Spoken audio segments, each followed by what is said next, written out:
You ever feel like your life is just calm enough for chaos to find it irresistible? It was a quiet Saturday morning. My boat, the Seacrest, bobbed gently at the dock behind my lakefront home. Coffee in hand, dog at my side, I was enjoying that rare, still moment until I saw the glitter. Confetti everywhere. On the deck, tangled in the fishing nets, even floating on the water like shameful aquatic snow.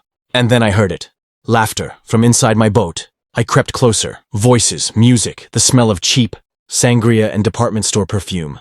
Two women I recognized all too well. The Harris sisters, self-appointed queens of our HOA. Mid-40s, yoga pants, passive-aggressive smiles. You know the type. They never liked that I didn't bow to their rules, but they had crossed a line this time.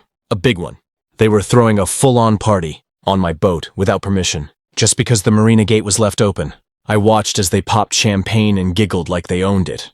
And that's when the plan started to form. You see, I don't get mad. I get maritime. Stick around, because this isn't just a story of HOA entitlement and boundary-breaking Karens. It's a tale of open water justice, a disappearing party, and a comeback so sweet it left them seasick. They wanted to play pirate? Fine, let's see how they do when I cut the rope. 15 miles from shore. Let me rewind. I live in a lakeside neighborhood that, for the most part, is quiet, peaceful. A little boring if I'm honest. Except for one persistent storm, the Harris sisters, Deborah and Shelley. If you've ever dealt with an HOA, you already know the type. They don't run the HOA. No, that would require actual responsibility. They operate from the shadows. Email warriors, Facebook group tyrants, self-proclaimed enforcers of neighborhood decency. My offense? Existing. I own a modest but sleek fishing boat. I take it out a few weekends a month. I keep it clean. I pay for the private dock. All legal. But the Harris sisters decided it was an eyesore and sent no fewer than 6 anonymous complaints to the HOA board in 1 month. It disrupts the lake's visual harmony. What does that even mean? I ignored them at first. But then came the warnings taped to my door. Then someone accidentally unplugged my dock charging cable. My boat nearly drained dead. Petty, but survivable. Until one Friday night, I came back from a weekend trip to find their SUV parked diagonally across my driveway. Sorry, just a quick drop-off, Deborah chirped when I knocked. She was holding a charcuterie board like it was a police badge. You could have parked in front of your own house. Oh, but your driveway has better shade. My brie would melt. That's when I realized it wasn't about the boat. It was about control. They saw me as unpredictable, independent, not part of their HOA sorority. And in their world, that meant I was a problem to be solved. But their next move? That was the tipping point. 2 weeks after the brie incident, I found a neon pink violation notice duct taped to the side of my boat. Unauthorized nautical equipment on community property. Community property? My dock lease had been active for years, but the Harris sisters were now lobbying to have the marina redesignated as shared HOA land. They posted in the neighborhood Facebook group, "Should private docks be allowed on our lake? Discuss." Their comments had likes, actual likes. This was psychological warfare. The next week, someone, I won't say who, but let's just say her name rhymes with Bebra, reported my boat for noise violations. It was 11 a.m. on a Tuesday. I was at work. My boat was silent, unoccupied, and tied up. Then came the paper trail. Fake HOA fines, threats of dock removal. A petition left on my doorstep with exactly 2 signatures, Deborah and Shelley. But the kicker? They posted a picture of themselves on my boat. Lake days with the bestie. Blessed boat queens. I nearly dropped my phone. There they were, grinning like they were the co-captains of the Seacrest. Lounging on my cushions with my fishing hat perched like a trophy. I stormed down to the dock. The gate lock had been clipped. Bolt cutters. Literal bolt cutters. Inside the boat, I found empty wine bottles, shattered sunglasses, a cheese knife jammed into one of the speakers, and a smear of lipstick on my steering wheel. I filed a police report. Nothing happened. Technically, the boat wasn't stolen. They had just entered, without permission, and partied vigorously. My insurance guy laughed. Did they sink it? No? Then good luck. I sat in the captain's seat that night, staring out at the water, steaming. Then something caught my eye. A scribbled note left under a wine glass. Let us know when you're ready to share. That was it. I wasn't going to just sit back and wait for them to hijack my property again. It was time for a little maritime maneuvering. Let's just say I made a few adjustments to the Seacrest that week. By the time Saturday rolled around, the sisters were already planning another lake outing. They thought I was out of town. They thought wrong. Step 1. Rig the ignition. I installed a new hidden kill switch and rewired the engine start to a remote control in my pocket. Without it, the boat wouldn't get past idle speed. Step 2. Location scouting.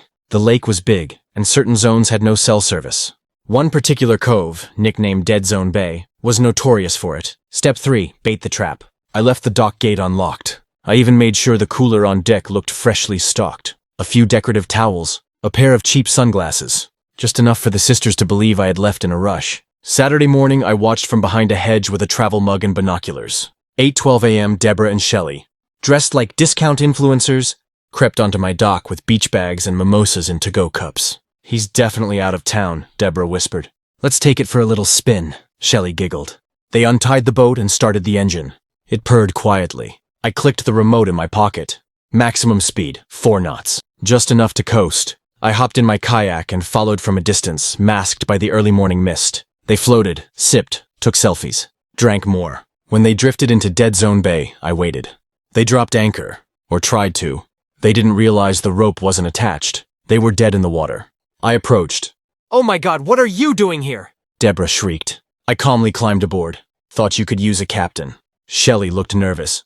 We were just borrowing, you mean trespassing, I corrected. Deborah scoffed. We'll report you for harassment. From where? I pointed to her phone. No signal. That's when they started to sweat. I held up my phone. GPS tracker shows we're about 15 miles out. If you want to get back, you'll need my help. They sat down. Silent, sober. Here's how this goes, I said. You record a video, apologizing, to me, to the neighborhood. You admit what you did. Deborah looked like she swallowed a lemon. This is blackmail. This is leverage. And justice. I started the camera. They filmed it, begrudgingly, sincerely, then steered us home. Slowly, very slowly. When we pulled up to the dock, the Harris sisters slunk off the boat like deflated balloons. I had already sent the video to the HOA board. Within hours, it was making the rounds. A few neighbors even added music. We apologize for our behavior. We never should have used a neighbor's property without permission. By sunset, the comments were rolling in. Wait, that was Deborah? The HOA menace? Karma floats. The HOA president emailed me directly. They had received multiple reports of misconduct against the sisters. Combined with the video, it was grounds for action. Deborah and Shelley were suspended from HOA committee duties indefinitely. The cherry on top? The HOA bylaws were updated to explicitly protect dock and boat ownership rights. Guess who was asked to consult on the language? Yours truly. The sisters tried damage control, but the lake had turned. People who once tolerated their behavior now saw them as ridiculous. A few days later, I saw them dragging folding chairs down to the public side of the lake with sunburns. Nice weather for sharing, isn't it? I called out from my deck. Deborah didn't answer, but Shelley flipped me off with the grace of someone who had just been marooned and memoed. And me? I took the Seacrest out that evening. Just me, a cold drink, and the sound of silence. Poetic silence. Here's the thing about people like the Harris sisters. They thrive in silence, in non-confrontation, in your hesitation to push back. But the moment you remind them that rules go both ways, they unravel. I didn't yell. I didn't break anything. I didn't even report them to the police again. I just brought them out to sea and let the quiet teach them something. Maybe next time they'll think twice before mistaking kindness for weakness. As for the Seacrest, she's had a proper deep clean new locks and a security camera now mounted on the mast. I still cruise the lake, but these days I get waves from neighbors, respectful ones. Let this be a reminder. When boundaries are crossed, it's okay to draw a firm line. And if needed, draw it 15 miles offshore. If you made it to the end of this sea-salted saga, comment justice served below. And tell me, what would you have done? Seriously, I want to know. Would you have gone full captain mode, or handled it differently? Either way, remember, not all pirates wear eye patches. Some wear yoga pants and carry charcuterie. See you in the next one.